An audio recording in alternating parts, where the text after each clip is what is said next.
ताऊ सिंगू बॉर्डर से खबर आ रही है कि वहां पर किसी अज्ञात लोगों ने तंबू में आग लगा दी है, जिसमें कई तंबू चपेट में आ गए, गाड़ी भी जल गई है। कैसे देख रहे हैं इन घटनाओं को? भाई देखिए, अब ये काम बढ़िया तो है नहीं, आँच लगाना तो सबसे भद्दा काम है। अब वो तो गाड़ी जली है, शुरू हो जाएगी, पैदा ट्रैक्टर जल गया है, किसी मनुष्य को क्षति आ जाती, कोई मनुष्य जल के मर जाता, तो ये काम बढ़िया है नहीं। अज्ञात ने किया है तो उसकी छानबीन की जाए और उसे ढूंढा जाए। ये तो सरकार का काम है, ये तो हमारे गांव बस रहे, क्यों नहीं सरकार गौर करती है ऐसी बातों का? यहाँ आके कोई हमें बदमाश आके बाहर से जो ये देश को कैसे रखा लेंगे, जब देश के भीतर ही ऐसी कुरीति हो रही है तो देश रखाने बाहर की ये कैसे रक्षा कर देंगे बॉर्डरों की, जब हम तो इसमें भीतर पड़े हैं। और कोई आके हमारे अज्ञात आदमी ऐसे पजारेगा तो ये तो सरकार का काम है, और जो हमारे उसमें आ जाएगा तो उसे हम पकड़ के देंगे। लेकिन कारण क्या है? कभी तंबुओं पे पत्थर फेंकना, राकेश टिकैत के ऊपर हमला करना, अब तंबुओं में अज्ञात लोगों ने आग लगा दी या खुद लगी। भाई देखिए, ये RSS ये एक ऐसी उग्रवादी वो है नस्ल, ये देश को बर्बाद करके रख देगी। इसी की लड़ाई को किसान लड़ रहे हैं। RSS ने हमारे देश को भट्टाढार करने के जा रही है। ये एक धर्म की राजनीति फैला करके हिंदू मुसलमान करके देश को बांट दिया है। अब किसान अपने हक की लड़ाई लड़ रहा है, किसान किसी पे से भीख नहीं मांग रहा, किसान अपनी फसल के दाम की लड़ाई लड़ रहा है। किसान किसी से ये नहीं कह रहा कि हमें ये चाहिए वो चाहिए, हम इसी बात की कह रहे कि हमें अपनी फसल का दाम चाहिए। इसमें क्यों किसी को क्यों आपत्ति आती है जब हमसे वादा किया है जिस चीज़ का? लोग हैं आखिर क्यों? अब क्या जनता में आक्रोश होने लगा क्या? भाई देखिए, जनता में कोई आक्रोश नहीं, जनता हमारे साथ है। जनता, हमने उस दिन KMB रोका, हमारा बिल्कुल समर्थन किया। उन्होंने कहा कितने कौन लोग हैं ये फिर आगे? फिर ये वही होंगे, इनके सरकार के वही हैं, RSS के गुंडा। कौन है ये? यहाँ RSS के गुंडा, सरकार के जो नुमाइंदे, और कौन है? और कोई नहीं कर सकता।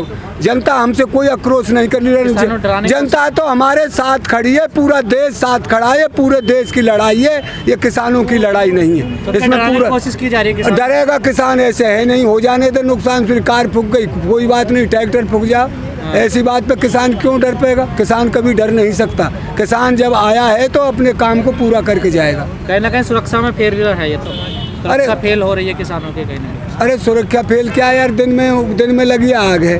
दिन में कोई ये थोड़ी चौकसी भी बढ़ता है, और वो कोई गिर गया हो, सीख या कचू क्या लगे फूकने, इसमें कौन का किसका? पुलिस को सुरक्षा करनी चाहिए ना। हाँ, तो थोड़ी बहुत तो वहाँ पुलिस लग रही है, जब रह रही है तो उनका भी काम है। किसान तो कर ही रहे हैं अपनी सुरक्षा, पुलिस को भी करनी चाहिए। और लेकिन ताऊ, अब बॉर्डरों से देखने को मिल रहा कि रौनक थोड़ी फीकी पड़ रही है, लोग जा रहे हैं।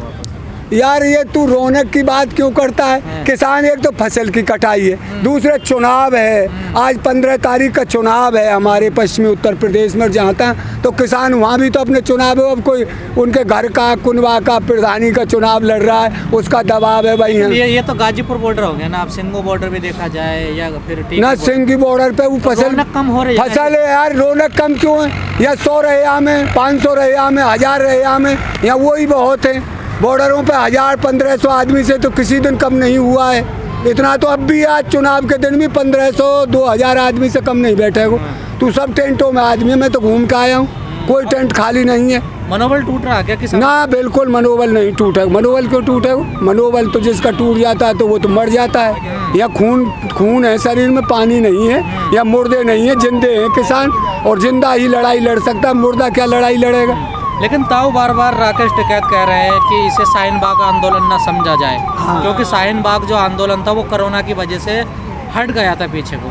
क्या उस बात की आपको डर सता रहा? कोई डर नहीं, हमारे गांव बस गए हैं चारों बगल के बॉर्डरों पर, और हम उनकी डिस्टेंसरी का पालन करेंगे। पर ये तो बताइए, ये अपनी तरफ तो देखिए, हिंदू मैं भी हूँ, 3.5 लाख आदमियों ने वहाँ गंगा स्नान किया है हरिद्वार में जाके। वहाँ कोरोना कहाँ चला गया? किसी के मास्क लग रहा है, 3.5 लाख आदमी थोड़ा होता है? CM तीर्थ रावत कह रहे हैं कि और CM हाँ, और उनका जो मुख्यमंत्री ऐसा बना दिया है, वो न्यू करो गंगा मैया में डूब के पहले प्रधानमंत्री ने थारी बजवाई, दिए जुड़वाए। कोरोना जब भी रहा, गंगा नहाने तक कोरोना खत्म हो जाएगी तब बीमारी। कह रहे हैं खुले में हो रहा है, यहाँ कोरोना नहीं होने का। वहाँ तो 445 एक जन 500 आदमी मिले हैं कोरोना पॉजिटिव। मैन तो खुद हो गए हैं जो। फिर उनमें से ये झूठ, ये जब बेमतलब की बात करते हैं, अरे जो कोरोना का काम है, किसान उसका भी पालन करेगा, उस डिस्टेंसरी का पालन करेगा और अपना मास्क भी लगा लेगा। भाई ये तो सबके लिए है गाइडलाइन। जब फैलेगा तो अभी तो किसानों का किसी हमारे यहाँ तो कोई भी पॉजिटिव पहले तो आप लोग कहते हैं कि कोरोना है ही नहीं। हमारे किसानों के होगा नहीं, आप तो पर हम इनकी देश में हमारे गाँवों में तो किसी के कोरोना है ही नहीं, अब तक नहीं हो कोई भी। मैं जहाँ रहता हूँ वहाँ कोरोना का कोई केस ही नहीं है। कोरोना किसान के हो ही नहीं सकता, मैं इस बात का दावा करता हूँ। क्यों? कोरोना उसके होता है जिसे धूप गर्मी जाड़े का नेक भी सहन नहीं होती। किसान तो एक प्रकृति की उसमें ही रहता है, वो ये जो बिजली के पंखा कूलरों की और उनसे एसी की हवा से दूर रहता है। ये प्रकृति की हवा में ही पला होता है। इसके ऐसी अटैक थोड़ी बहुत हो रही है, जुकाम खांसी तो सबके हो जाते हैं। जब मौसम का तब्दीली होती है तो किसान इस बात से घबराएगा नहीं। लेकिन अगर सरकार लॉकडाउन लगाती है तो क्या आप लोग जाओगे यहाँ से? क्यों जाएं? गांव है हमारा, अलग गांव बस रहा है, क्यों जाएंगे? गांव का है तो अतिक्रमण है। अतिक्रमण का है क्या? अजी जबरदस्ती हमने जबरदस्ती कब्जा कर लिया। ये हमने सड़क है, ये सड़क हमने दूर सुने तो गवर्नमेंट ने तो ये सड़क और भीत बना ली दोन पे। बेमतलब तो उनने करियो, हमने तो रास्ता छोड़ रखा है। तो एक सड़क तो घेरे हुए, दो सड़क घेरे हुए। अरे तो दोन से काम चल जाएगा। जब हमारी मांग को मान ले मोदी, हम अपने घर चले जाएंगे। हमने कोई जबरदस्ती थोड़ा रोक रखा है इसे, इसने रुकवाया है, दिल्ली में जाने नहीं दिया। हम कहाँ रहे, फिर अपना यहाँ बना लिए आसियान, यहीं रह रहे हैं, और क्या है? तो क्या आप रणनीति क्या बना रहे हो? क्योंकि आपकी रणनीति यही है हमारी कि हम बिना अपने मतलब इन तीनों काले कानूनों को वापस करवाए और एमएसपी की गारंटी लिए बिना नहीं जाएंगे। धीरे धीरे देश का किसान, नौजवान, मजदूर और शिक्षित वर्ग, जो मतलब जिनको पता ही नहीं था, जिन्होंने ये बेच लारा सारा सामान, नौकरी जन कितनी छूट गई, यहाँ से आगे नौकरी मिल नहीं रही, तो इसके लिए सारा देश लड़ाई लड़ रहा है और ये सफल होगा काम, और ये हमारा आंदोलन बिल्कुल सफल होकर रहेगा। नहीं, ये तो आप पहले दिन से कह रहे हैं इस बात को। सरकार कह रही है कि हम कानून वापस नहीं करेंगे। अब वो तो देख ही जाएगी कि सरकार ना करेगी कि हम माने कि ना माने। सरकार मानना पड़ेगा, क्यों दें हम, और ना मानेगा तो किसानों पर तो इंतजाम है।